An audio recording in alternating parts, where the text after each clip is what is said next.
Luīšs čemps par 2007. gada labāko spēli atzina Nintendo Wii spēli Super Mario Galaxy. Tā kā ne visiem ir pieejama minētā konsola, šis apskats ļaus iepazīties tuvāk ar spēli un uzzināt, kāpēc tā viņaprāt ir tik lieliska.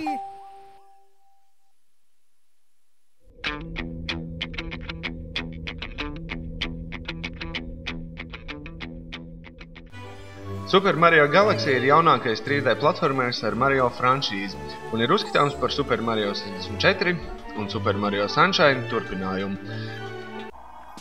Tāpat kā tās senčs, Super Mario Galaxy ir klasiska arkāde, kur galvenais ir iziet līmeņus, lēkājot pāri aizām, izvairoties no briesmām, sitot pretiniekus un cīkstoties ar bosiņiem.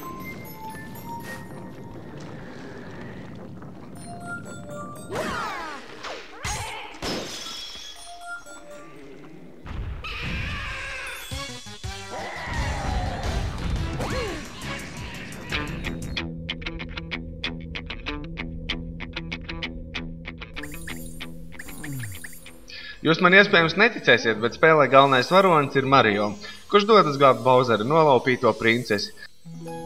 Viss sākas tik jauki. Sēņu karaļvalstī notiek svinības, bet to kulmināciju izjauc mūžīgais Mario pretinieks, kurš dodas kosmosā radīt jaunu galaktiku. Un, protams, pa ceļam nolēma paķert līdzi princesi.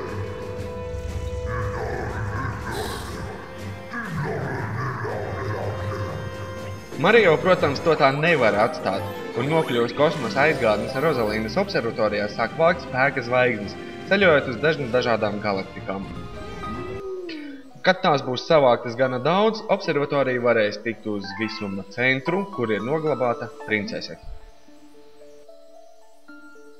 Super Mario Galaxy, tāpat kā citās klasiskajās Mario arkādēs, sižets nav stiprā puse. Drīzāk vajadzētu uztvert Mario kā tipisku pasaku, kur varoņi un naidnieki nemainās. Taču pārstāsti ir daudz, lai arī nevienmēr īpaši oriģināli. Taču tā nav liela problēma, jo kuru izvirduli gan interesē sižeta spēlē, kur galvenais ir skriet un lēkāt.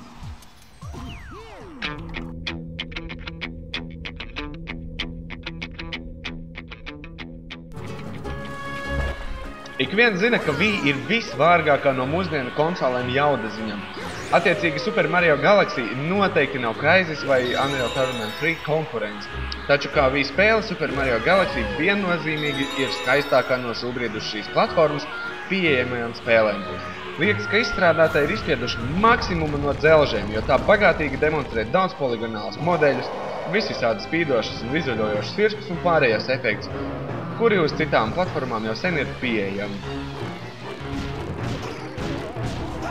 Par laimi jaudas trūkumu kompensē dizains. Kā jebkurā Mario spēlē, tās izskats ir košs un diezgan vienkāršs. Daudziem tas liksies bērnišķīgs. Drīzāk gan varētu teikt, ka spēle ir veidota klasiskās Mario dizaina tradīcijās, un šajā ziņā ir ļoti izturēta. Piedāvājumi ir interesanti pavērot, kā sensenos laikos redzētie bluķi, sēnes un citi mošķi ir atzimuši 3 dimensijās. Super Mario Galaxy plašais līmeņu klāsts katrs ir individuāli un interesanti noformēts. Tie ir pārpildīti ar savērtām platformām un dīvainām mini-planētām, kuras ir atšķirīgas un bieži vien piedāvā ko līdz šim spēlēs nepieredzētu.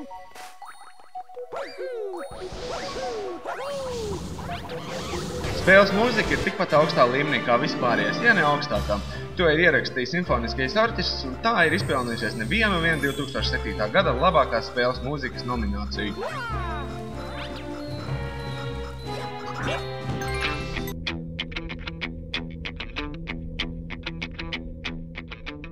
Spēles pamatā galvenais ir skriet un lēkāt pa dažādām platformām un planētām. Pēc tā Mario prot diezgan daudz citu lietu, kuras kombinējot var aizlaikt īpaši tālu, augstu vai uzveikt specifiskus pretiniekus. Oriģinālu šopēc skatu tipisko platformeri padara spēlēšanos ar dimensijām un planētu tematiku. Interesantā gravitācija ļauj darīt visādas pirms tam spēlēs nepieredzētas lietas. Šajā ziņā Super Mario Galaxy autors ir jāuzteic par izdomu un spēju padarīt svaigu žanru, kurš ir uzaudzējis jau pamatīgu bārdu.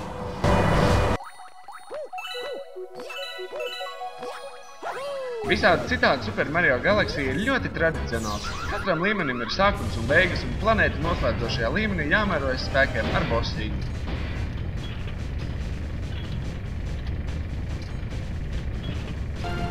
Spēle tiek vadīta kā parasta arkāde, taču Wii kustības sensors tiek izmantots, lai vāktu zvaigžņu gabaliņus un aizstātu vienu koku ar pults kratīšanu.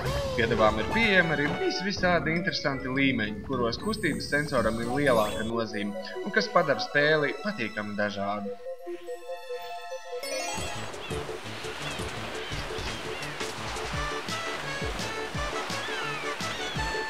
Spēles centrā observatorija, no kuras pamazām var piekļūt arvien vairāk planētām un galaktikām atkarībā no savākto zvaigžņu skaitu. Tas nozīmē, ka nav obligāti jāizspēlē visi līmeņi un to kārtība ir variējama, lai varētu tikt līdz galaktikas centram un izreikināties ar Bowseru. Tam būs nepieciešams savākt 60 zvaigznes, bet īstie Mario fani varēs veltīt pēc tam daudzas stundas, lai savāktu atlikušās 60 zvaigznes speciālam papildus saturam.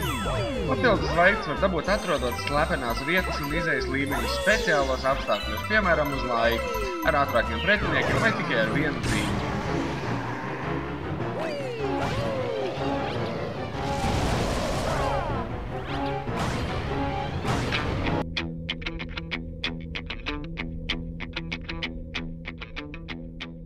Super Mario Galaxy ir iespējams viena no labākajām Mario spēlēm vispār, jo tā ir gan kvalitatīvi nostrādāta un noslīpēta, gan tā ir ļoti bagātīga.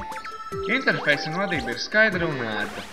Vienīgais spēle varētu kritizēt par automatizēto kameru, kura it kā var manuāli kontrolēt, bet ne situācijās, kad to tieši vajag, piemēram, ūdenī. Citādi interesantie un dažādie līmeņi kompensē visus Mario trūkumus. Patīkam arī tas, ka Galaxy ir vieglāks par vecajiem Mario, kurus spēlējot uz vecajām konsolēm ir dusmās sakosta neviena vienpulks. Rezultātā, ja patīk tādas klasiskas spēļu vērtības, kurās nav nepieciešams smadzenes, bet gan redzes nervs ir pat taisno savienots ar rokām, Super Mario Galaxy ir īstā izvēle. Bet Galaxy patiks arī visiem, kuri novērtē labu ekšanu un neienīst lecīgo itāļu santehniķi un arkādes kā tāds. Un kuriem nav galvenais, lai spēlē būtu ēmika.